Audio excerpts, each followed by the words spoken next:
Thanks for joining me once again. I want to focus on the entertainment industry's role in disseminating some of these ideologies. And it's interesting if you think about what we take in as far as what's produced out in Hollywood or the music industry or, these ideas that we just take into us.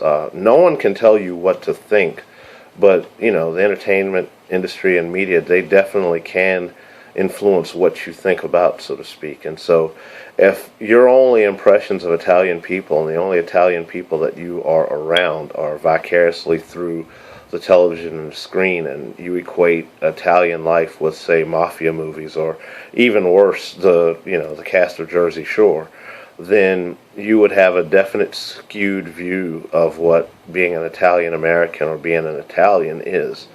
And the same is true with hip hop music and the music industry.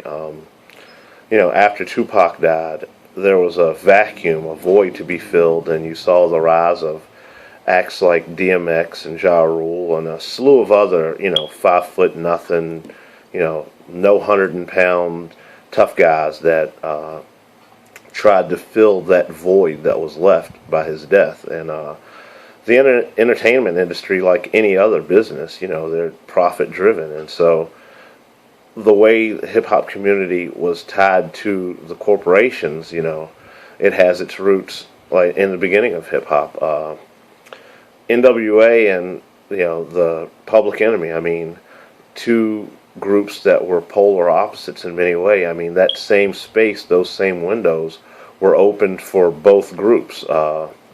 Think about the political activism that was in some of the early hip hop in the 80s, and like I said, groups like Public Enemy, what Chuck D stood for, and trying to be socially aware and social consciousness about what was going on inside the urban centers of America. And then you take, NWA, who, again, from inside their world, the perspective they lived, told a story that was a true story and indeed a story about their reality. Well, those spaces that both of those groups created were occupied and copycatted, and you had a slew of other groups that came out, and as the socially aware hip hop lost its popularity and wasn't generating the revenues that the gangster rap hip hop was, you saw more and more acts thrown into the gangster rap genre. And that's indicative of, when you have money, when you have the power, and you have dealing with people with relatively no money and no power, you have the ability to influence what gets produced and what gets made. So, yes, while there is an element of hip-hop that deals with the street-level realities of day-to-day people, there are the counterfeit acts inside that body, guys with suburban upbringing, so to speak, that had the talent for the music, but chose to, make these identities that were less than real and then rap about them to exploit, what was out in the market. And again, it's one of those things where we have to decide, did the market create this need, or did the market exploit what was going on? And, the need for authentic, genuine music was nothing that the market created.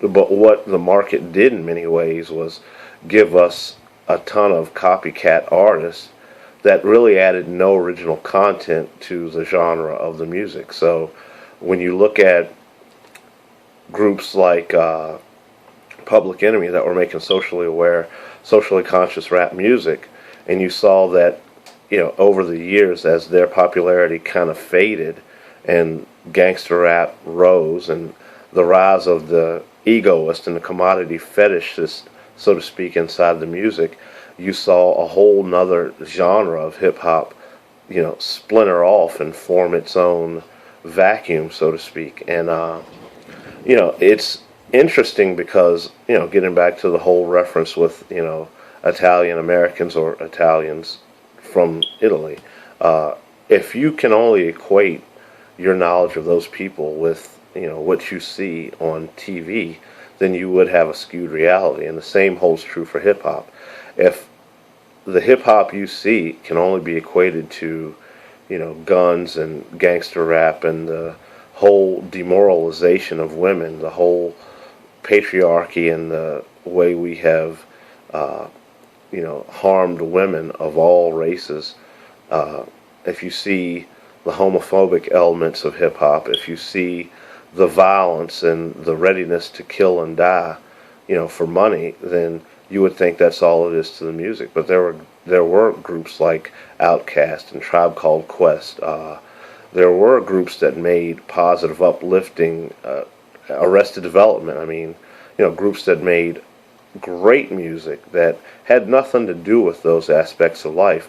But those groups faded away as the rise of gangster rap and the violent culture, took off. And that doesn't mean that that's all people wanted. But if you have a large corporation behind you, if you have the backing of a Fortune 500, if you can get the big endorsement deals, if you're plastered all over TV, then that does skew the artists that kind of come behind you.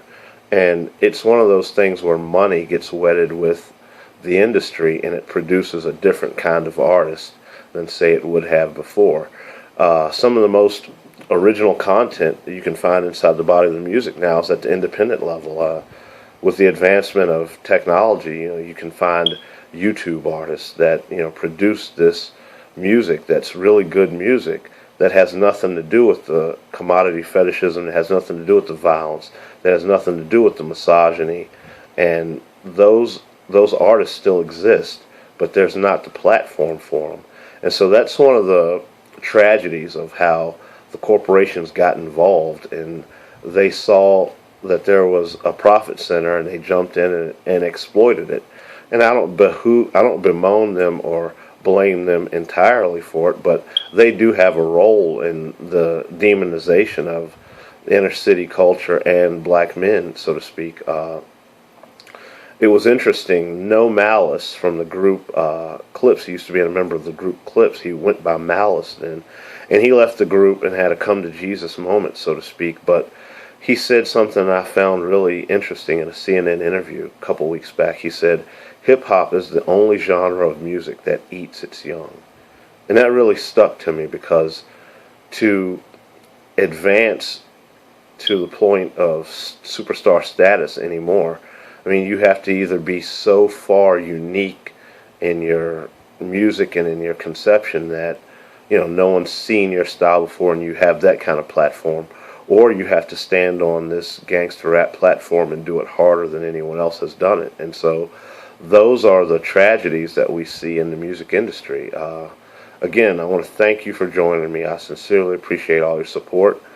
ThoughtWrestler.blogspot.com. I appreciate the dialogue. Thank you.